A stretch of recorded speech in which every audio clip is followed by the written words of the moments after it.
Welcome to Conquering Your Clownfish, a podcast dedicated to transforming disabilities into special abilities. I'm your host, Brady Murray. Welcome to Conquering Your Clownfish. I am honored to introduce our guest today, Carla Mathis. Carla is a proud wife to her husband, Kelly, and proud mother to her three boys, Devin, Connor, and Kellen.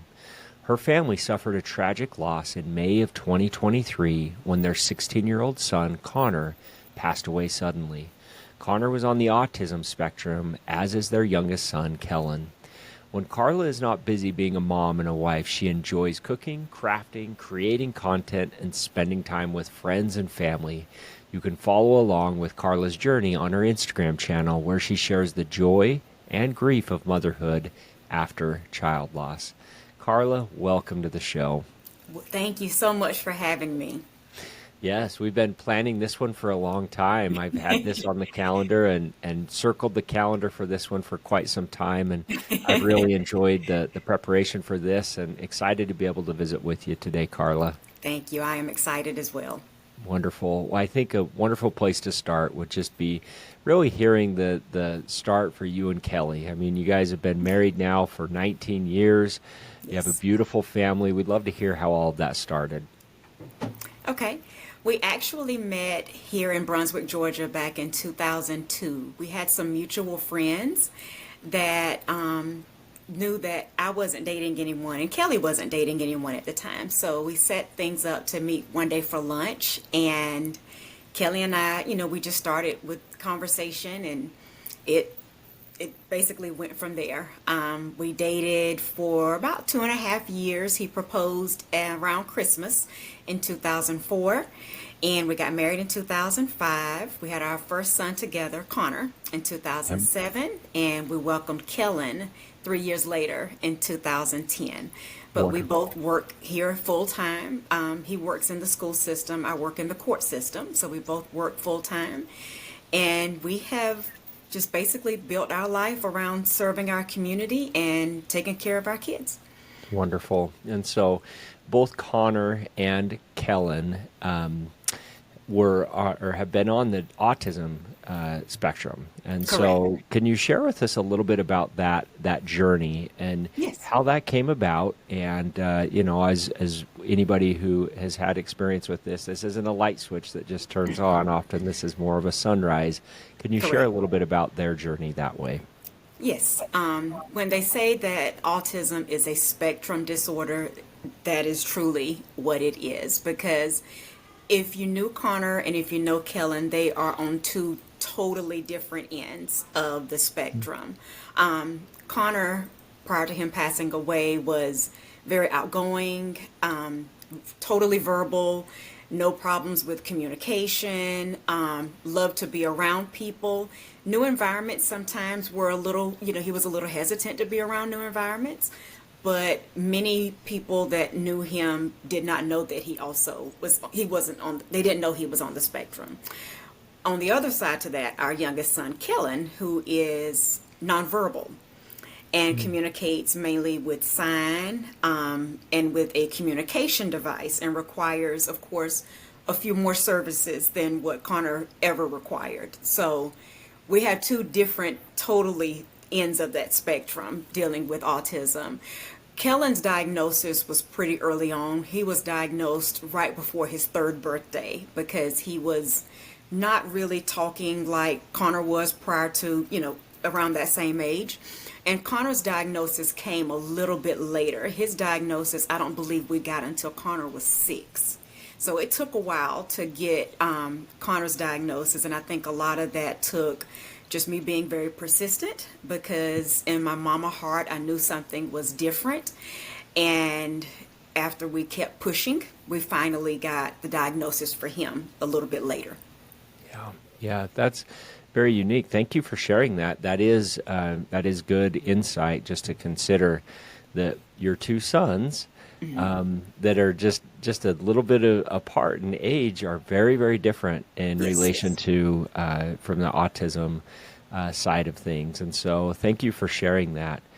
In my intro, I had shared a little bit in relation to this tragic accident that had Yes. transpired for your family, and I would, with your permission, I'd like to explore that and talk about that a little Okay. bit. And so I want to preface this by saying, as I have prepared for this podcast and I follow and enjoy your journey, I have been so humbled and just inspired by you and Kelly Thank and you. the approach that you take in how strong you have been, how willing you have been to share from your heart, and how you have navigated this. This is, I think I can say confidently, it is every parent's biggest fear Yes, it in what is. you have experienced It and is. what you have gone through, and you have done so with dignity and with much grace. And I'm very thankful that you're willing to be able to talk about this today. And so, if you could you share and just preface a little bit around the circumstances that led up to this tragic day? Yes. This occurred in May of 2023 around the Memorial Day holiday weekend. We signed Connor up for a summer internship with a local organization where he would be participating he would actually be working. And he wanted to get a summer job, so we thought that this internship would be great for him. It was something that he was interested in, and it only required maybe 15 to 20 hours a week, which of course is perfect for a 16-year-old who is starting to, enter the workforce. Of And course. part of the internship required there was an overnight trip. I was a little hesitant. My husband was a little hesitant, so we, spoke with Connor about the overnight trip, and he was excited about it. He was interested in it. He had no types of no hesitation whatsoever about wanting to go. So we talked about it multiple times, and we decided as a family that he would participate in that portion of the program. And he left that morning around 10 to go to the program, to the summer camp. And we got a call later that evening going into 6 o'clock, and this was on that Monday, which was Memorial Day. Hmm. And the phone call was to my husband, and the phone call basically the person asked him, when was the last time you spoke with Connor? And my husband asked me, he said, when was the last time you talked with Connor? And I said, well, it was around lunchtime, probably around 12:30. He texted me and said that they were at lunch, and after that they were going to another activity. And it kind of shocked me that he texted me, because we were told that they were going to have very limited interaction on their phone. But he told me that they had not taken their electronic devices. They were still allowed to have their devices. So that was the last time I communicated with him, was around 12:30 that day. And when we got the call, the camp was located probably about 20 minutes from where we're located. So we drove there, began looking. Several law enforcement were involved, multiple, law enforcement agencies looking. We had hundreds of people on foot walking, looking, and the search went on into the next day, which would have been the Tuesday after Memorial Day. And maybe around 1 o'clock p.m.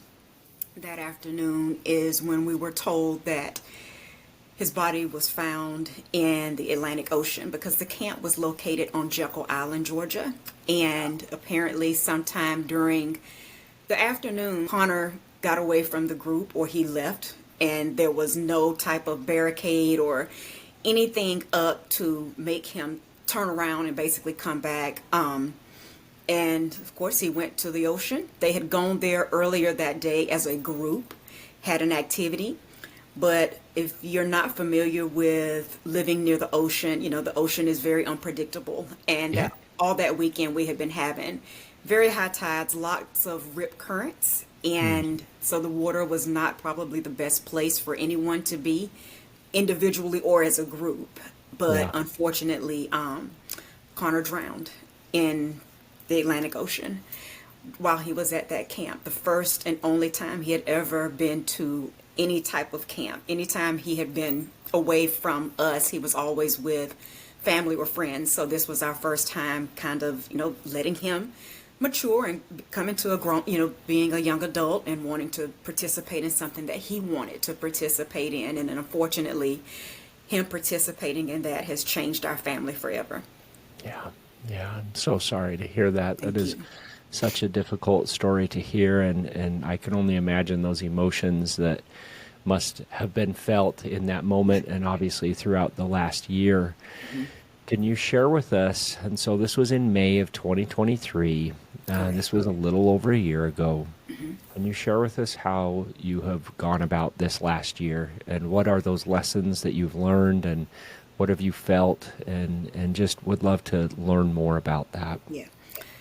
It has been very difficult. It has been difficult for me as a mother because now I feel like I let him down. That I feel like I didn't make the best decision when we made the decision together, and I still have some doubts about that decision that was made. It has made us a lot hesitant for our youngest son to try new activities. Yeah. And this past summer, Kellen actually took swim lessons because that was one of the things that was important to me was for him to learn how to swim and be comfortable around water because of what happened to Yeah. Connor. And my husband and I accompanied him every single day to swim lessons. We did not let him out of our sight. But Yeah. it has just made me look at things differently when it comes to supervision of children, especially when you're talking about children that have some type of special, kids on special needs, kids that have different abilities, autism Yeah. spectrum, whatever the disability may be, because we all know that kids on the autism spectrum, unfortunately, they are drawn to water. And I feel like it's important for people to know that if you're working with children, because when we filled out Connor's paperwork for the summer camp, that was one of the things that we had in the paperwork. Wow. He is high functioning autistic. He doesn't swim. So we had that information Wow. readily available to the people that were supervising him. So that was extremely painful to have to deal with that, knowing that we were very open bookish. We gave them every single detail we could about our child. And then, this happened. We have received so much support from our community, surrounding communities since this incident occurred. Connor was very well known in the school system here. He had lots of friends, so it was easy to love him and easy to come out and want to do something to make a difference. And shortly after he passed, our community raised a lot of money to give to us. And fortunately, we did not need the money. So we took the funds that were donated to us and we created the Connor Smiles Foundation, which is a foundation that we created in honor of Connor to give back to our community. We assist family and children, kids with special needs, kids that don't have special needs. We assist families that need school supplies. We assist families in getting the help that they need with they feel that their child may be on the spectrum and they don't know who to reach out to. So we've been able to do a lot of work through that foundation in just a year already.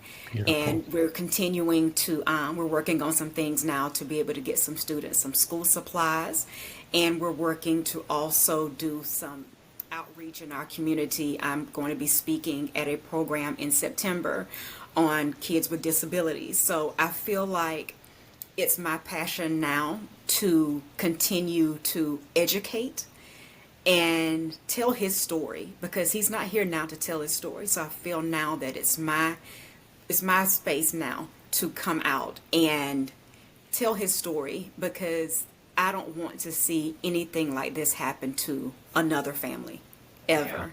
This has been the hardest thing for us to we're definitely nowhere past it. We're learning how to live in a new reality, the reality that he's not coming back. And Yeah. we're trying to put one foot in front of the other, trying to go about our new normal while still trying to make things as normal for our youngest son. Yeah. Because of course, he knows brother's not here. He cried in the beginning. I know he had some type of understanding of what was going on, but it's still kind of hard to figure out what's going on up there in that little head of his. So that's why we have really tried our best to still be as normal as possible for him, because I know that has been a big change for him. So Yeah. it's been difficult. It's been Oh, very I can difficult. only imagine. And Kellen is 13. Yes. So the thoughts that come to my mind as you're sharing this is a phrase that I believe wholeheartedly, and that is to serve the pain that you know best. And so you have been entrusted with a very difficult life experience. And I firmly believe that life doesn't happen to us, but life happens for us. And if we Yes. choose to approach it that way and lean into serving the pain that we know best when life entrusts us with these difficult circumstances, oftentimes that's where we find the most peace. And Yes. when we can make sense and find that peace of mind in our hearts through this. And I can see that's a beautiful way in which you are managing through this. As you look back over the last year, and there's so many questions, as you had shared, the what ifs, and looking inwardly, looking outwardly on what could have been done to prevent this, what could have been done inwardly to prevent this. And there's all of those questions on the what ifs and those emotions that come with this. And so in addition to the beautiful work that you have done in starting this foundation to honor the legacy of Connor, where else have you found peace through this experience? Peace in working. And I know a lot of people have asked me, how do you get up every day and still go to work? And I said early on to my husband, as we talked about, this new normal that we have a decision to make. We can decide to stay home and be miserable, or we can decide to get up, put one foot in front of the other, and keep ourselves busy and continuing to make a difference. So that is what we decided to do. We both work in public service, so we continue to serve. We continue to get up every day, go to work. We continue to serve our community through various organizations that we are part of. So for me, it's easy for me to get up and do what I'm used to, which is getting up and going to work, because it gives me purpose. Yeah. And I work with children, and that gives me a purpose to give back to the children that I serve, to get up every day knowing that I'm helping them to make a difference, that I'm making a difference in their lives. So it does me good to get up each day and have a new focus each day, and to continue to walk this journey, even though it doesn't look like I expected it to look. Yeah. But I'm dealing the cards that I was dealt. And I feel now that's why my purpose now is to continue to serve, while also continuing to remember Connor and honoring him. So as you look at your relationship with Kelly, and as you look at how every individual processes grief differently, how has that been for your relationship? In what ways has that caused strain, and in what ways has that brought you closer together? Prior to Connor's death, we've always had a very strong relationship. We're both good communicators, and grief has a way of, there's different stages of grief, and you may not both be in the same stage at the same time. And I think for me, I was always more sad because, of course, my firstborn child is not here anymore. Yeah. And I think for my husband, it was more anger. I trusted someone to look after my child, and they didn't do so. While he has, looked after his children, looked after me, every single day, protected us. And he felt at that moment that nobody protected his child when he protects us and protects the children that he works with on a daily basis. And he struggled with anger for a while. And I continue to struggle, of course, with sadness. I didn't have as much anger. I think everything for me was always centered around my firstborn child not being here, and just the overwhelming feeling of just being sad all the time. We go to therapy every other week, so that has been very, very beneficial for the two of us. We try to do more activities now as a family, which we've always done a lot of activities as a family, but we try to do more now to give us that outlet to be able to do, things differently, or go to this place or this place, let's go bowling, or, whatever it may be. So we try to keep ourselves busy, and us being together and having Kellen with us, he keeps us busy. A lot of He times does. people ask me, how do you get up? How do you keep going? And there are plenty of days that I don't want to get up, but Kellen makes sure that each day that we both get up. So he does not allow us to sleep in. He makes sure that we get up each day. So he has I bet truly so. been a blessing to us. I bet so. I saw a recent post where you had some exciting news about purchasing a new lot and building a new home. Yes. Can you share with us about that? Yeah. We the house that we're in now, we moved here in 2020 during the pandemic, and we bought this house thinking that this was going to be forever, because we have extra bedrooms just in case the boys decided they wanted to continue to stay with us, and we never had an issue with them staying here past the age of 18. If they needed to stay with us, they always had a welcome and loving home to be in. But since Connor passed, it has been very, very hard to be in this house.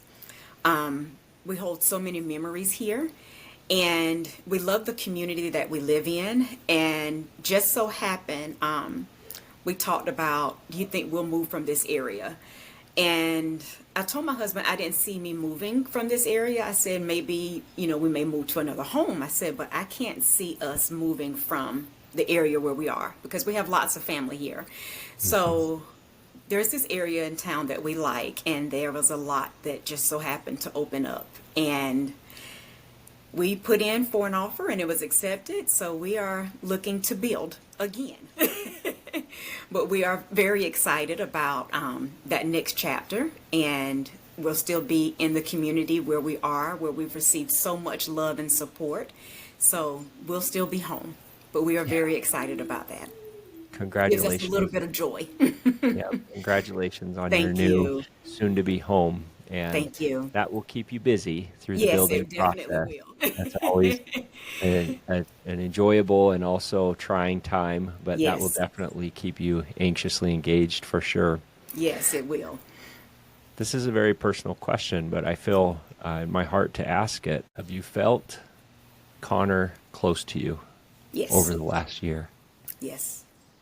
And it happens just when I need it. One day last week, I was in the car, and it was a long day. It was very hard for me that day. Kellen and I stopped at a local coffee shop to get something to drink, and that used to be something that Connor and I would do. Connor loved going to Starbucks. He loved getting coffee, getting Danishes. So now Kellen has started wanting to do that. So we went and got some coffee, and I was just thinking about Connor. And he just, every time I get a nice coffee, I just feel him. And as we were pulling out of the drive-through, one of his favorite songs came on the radio. And I immediately burst into tears because I had been thinking about him more than usual. I'm always thinking about him, but just that particular day, I was thinking about him. And the minute we pulled off from the drive-through, his song came on. And there's just little things around the house and everywhere I go that just remind me of him. When we came here for this, or when we came here for that. And so I'm always reminded of him. And since his passing, we've had quite a few cardinals to come to our backyard.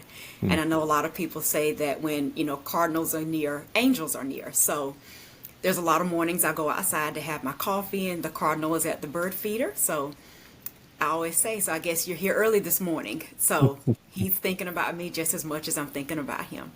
I believe that with all my heart. I do too. I can just, I believe that he's very close and very much a part of your life. He is. And you feel that very, very much so. That's a beautiful, beautiful thing. And so I want to ask one, maybe two more questions, but at Sure. least one more question. You're a little over a year into this process, and you're making wonderful progress. You've started a foundation, you have a new home that you're going to be building. You're leaning into this wholeheartedly. if you could fast forward another year from now and next summer, we're talking, or even maybe at the end of next year, what do you want to have transpire in your life as you continue to move forward in this? Hope that by next time, this time next year, that we will have met with some of our legislators, because one thing that we are pushing for is for some regulations to be placed on organizations that are hosting summer camps and any types of camps throughout the year, because we shortly after this, and just full transparency, my family did hire an attorney, and he has helped us to kind of navigate some things as far as reaching out to our lawmakers to push for legislation to occur to have things in place for kids with special needs, as well as kid to staff ratios when it comes to working with children in, whether it be a camp setting or whatever the setting. We want there to be particular ratios for dealing with special needs kids. So No I'm doubt. hoping that by this time next year, by the end of 2025, that we will have gotten that ball rolling. We've already My started, and I'm hoping that, as the months pass, that happens. Something in my heart tells me that you're the right person for that job to be able to move that work forward, I sure and hope that so. you have a beautiful way to be able to be very persistent and be able to move the work forward in a kind way, but Yeah. in a very persistent way. That's a superpower that you have. I can just sense that in a little bit that I Thank know you. about you, and so it's definitely the right person for that job. And as a result, Carla, I do believe that you will be very instrumental in making sure that a mother doesn't have to go through this in the future, Yes. and that this loss, of course, will not be for naught, and that there is a very real purpose as to why this has transpired. And some ways I think that you'll understand that, and you are understanding that, and there's probably many ways and many reasons that you won't completely fully understand, but that many people will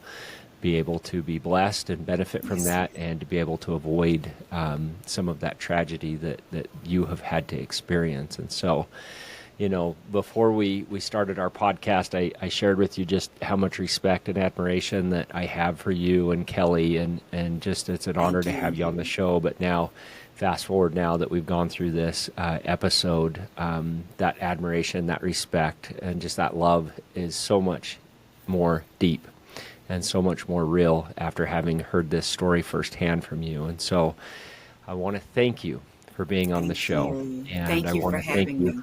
for sharing this story. And I encourage all of our listeners to follow Carla, because she is sharing this journey in real time through her Instagram channel, and as a result is inspiring a lot of people. And I'm confident that there's probably many mothers out there who are going through this together with you, and that are benefiting from your strength and your Yes. example. So thank you for the work that Thank you're you. doing, Carla. And Thank thanks you again so for being on much. the show. Thank you. Thanks for listening to this episode of Conquering Your Clownfish. If you liked what we discussed on the podcast today and want to continue the conversation, please visit us at conqueringyourclownfish.com. And please don't forget to subscribe.